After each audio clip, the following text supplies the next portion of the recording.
Mission is underway to find a submersible that went missing in the North Atlantic, carrying 5 people while on a dive to the wreck of the Titanic. Among them is the British explorer Hamish Harding and Shazara Darwood, a board member of the Prince's Trust charity, and his teenage son Suleiman. The submarine left Newfoundland in Canada last Friday and arrived at the shipwreck site Sunday afternoon, but then lost communication just an hour and 45 minutes later. Now, it had been meant to travel the 3,800 metres to the wreckage. Well, when you think about it, I'm trying to put it into context, that's about 3 times the depth, the height of Ben Nevis. You imagine how deep that would be, 3 Ben Nevises. I'm joined now by Captain Bobby Sholey. Bobby's a former US Navy diver with experience of rescue missions. And also here is Janneke Mikkelsen, a friend of Hamish Harding, who is amongst those missing. Captain Bobby, first of all, a very, very difficult rescue operation for everyone. What's the basic plan so far? Well, the plan so far is that you have to search and find the submersible before you can even accomplish a recovery mission. And that's probably the hardest part of any recovery, is the search phase. So currently they have the support vessel that took the submersible out to the site first.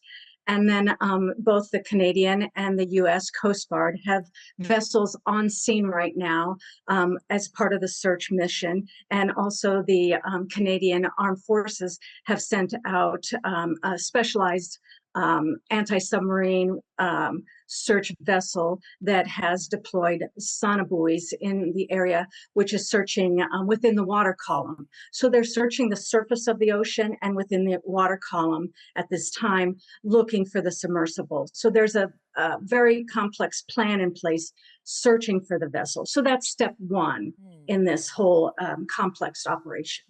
Yeah, it is. It's, as you said, so complex because, I mean, it's actually, you've got more chance of rescuing somebody in space because at least you can communicate with them. But here, of course, all the comms, they can't get in touch with them at all. And, you know, it's one of those stories that really, really haunts you. You know, we keep thinking about these poor people under there. And has any rescue attempt like this ever been attempted before? Well, we've had numerous rescues of submarines in the past. A couple of years ago, we had a submarine off the coast of South America that that we were looking for. I say we because we all feel like we're part of this Sure. as divers, part of this underwater rescue community.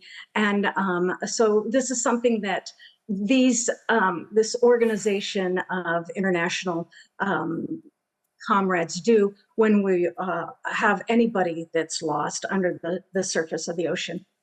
So these are systems and resources that are designed to do this sort of operation. And they've done it for many, many years. And these systems are in place to do exactly this. And it's a very set series of steps that we take. Search, find where the item, in this case, the submersible is, and then once it's found, then you deploy the assets that you have, recovery. And that's where we are right now. And from what I understand from the press conference that the Coast Guard Admiral gave yesterday, that the recovery assets are on their way. And as soon as they find the submersible, then they'll go into step 2, which is recovery. We mustn't lose hope. That's been the message very much from everyone, including yourself, because obviously we're thinking about the families, we're thinking about the people there, and the conditions are extremely cramped, as we know. It'll be very, very difficult. Can't even begin to imagine what they're going through, but there's still hope. Absolutely. And, you know, my heart goes out to the crew of the submersible and their families.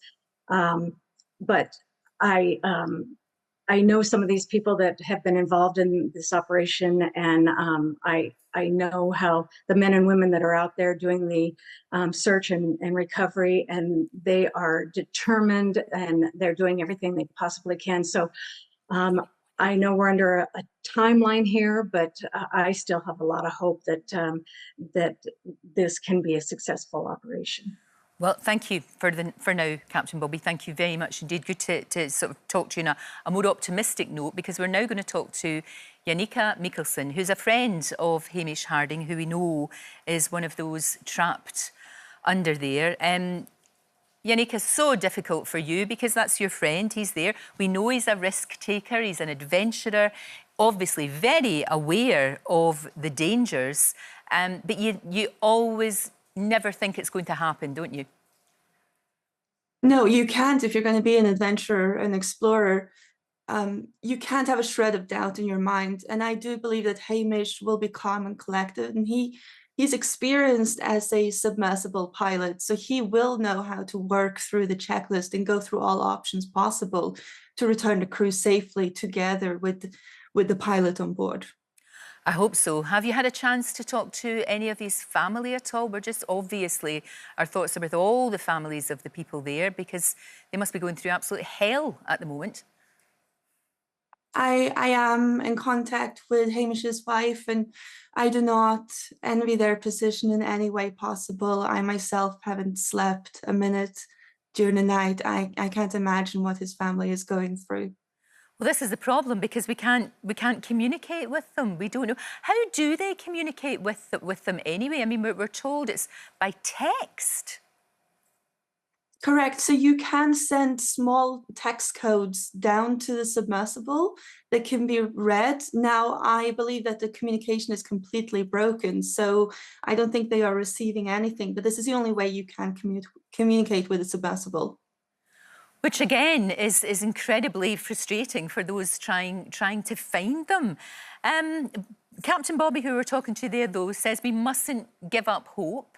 We understand, obviously, they're going to eventually run out of oxygen, but you know, if they're still with us, when they find them, hopefully they will do that. You know, we mustn't give up hope. They might manage to pull off an incredible rescue. It will be a miracle if they are found on board. I do believe that they are all experienced explorers and they will keep calm until the last minute possible. Absolutely. And I just thank the US and the Canadian government for sending out such a large rescue team, and they are our last hope to recover the crew. They are. Very difficult time for you, of course, and for everybody who knows all of the people who are missing right now. We're all praying for a miracle. We really are. Thank you for joining us this morning. Obviously, we'll keep in touch with this story, and we just hope that they're going to be found safe and well. But that rescue mission is, gosh, astonishing.